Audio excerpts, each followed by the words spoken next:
The heat contained in a body depends upon the chemical composition or the nature of the body. Materials required: beaker containing 100 ml of water, thermometer, iron stand, wire gauze, tripod stand, Bunsen burner, beaker containing 100 ml of mustard oil.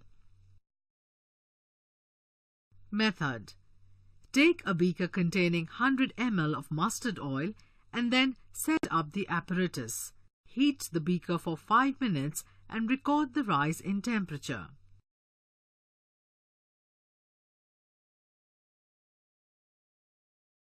Now take another beaker containing 100 ml of water and then set up the apparatus.